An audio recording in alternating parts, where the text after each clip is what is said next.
President Joe Biden says he gets it, that no one likes to spend more for essentials like fuel and food, but that painful price hikes are an inevitable result of a brutal conflict on the other side of the world, Russian President Vladimir Putin's ongoing assault on Ukraine. We cut off Russian oil into the United States, and our partners in Europe did the same, knowing that we would see higher gas prices. We could have turned a blind eye to Putin's murderous ways. The price of gas wouldn't have spiked the way it has. I believe that would have been wrong. Gas prices have risen globally amid the conflict, due in part to tough sanctions on Russian oil and goods, and the global pandemic, which has disrupted supply chains and productivity. Biden will meet with Saudi Arabian leaders in July in an effort to persuade the global oil cartel to increase supply. And domestically, he's calling for Congress to suspend the federal gas tax and for states to suspend their fuel taxes.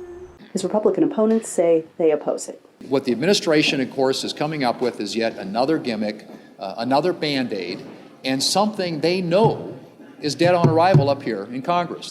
Putin also doesn't appear to be backing down. We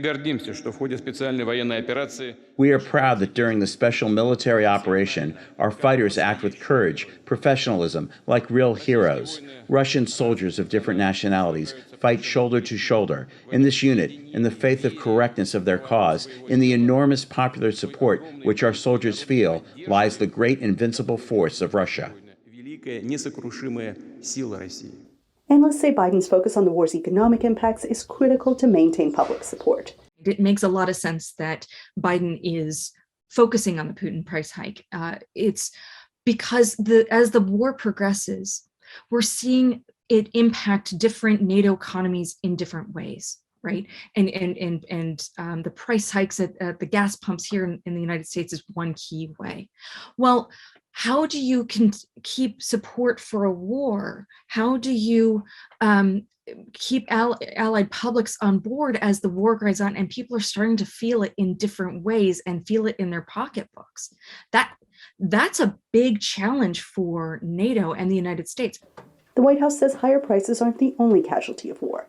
Russia is also blocking exports of Ukrainian grain, causing shocks around the world as far away as Africa.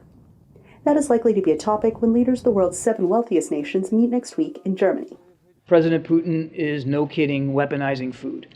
Let's just call it what it is. He's weaponizing food. He's got an essential blockade there in the Black Sea so that nothing can leave by sea, and that's, of course, how Ukraine has historically gotten its grain to markets. And so the president's working with leaders around the world to see if there's other overland ways we can do that. Ukraine's president says this support makes a difference as the nation continues to fight against Russian forces. The lives of thousands of people depend directly on the speed of our partners, on the speed of how they implement their decisions to help Ukraine.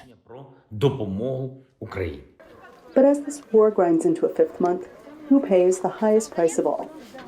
Ordinary people. Anita Powell, VOA News, the White House.